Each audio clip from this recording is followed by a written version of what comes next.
મિત્રો તમારા ઘરે જ્યારે પણ gas cylinder delivery boy gas cylinder દેવા આવે ત્યારે તમારે ગેસ સિલિન્ડર આવી રીતના પકડીને લાવવાનું છે, બરોબર છે। જો આવી રીતના પકડીને લાવશો તો આની નીચેના ભાગમાં કોઈ બી જીવજંતુ હોઈ શકે છે, સાપ, બિચ્છુ, કાંઈ પણ જીવજંતુ હોઈ શકે છે, તમારું જાનને નુકસાન થઈ શકે છે।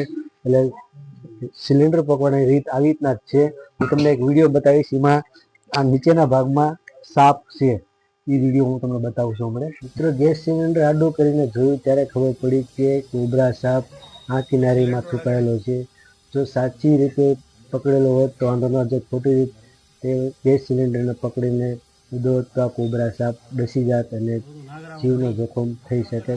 અને સાચી રીત મેં તમને વિડીયોમાં બતાવ્યો કે કઈ રીતના ગેસ સિલિન્ડર પકડો અને આડો રાખીને પહેલાં ચેક કરી લ્યો, પછી જ તે તમારા ઘરની અંદર લઈ જાઓ। મિત્રો આ વિડીયો ગમ્યો તો લાઈક, શેર, કોમેન્ટ જરૂર કરજો। જય હિન્દ।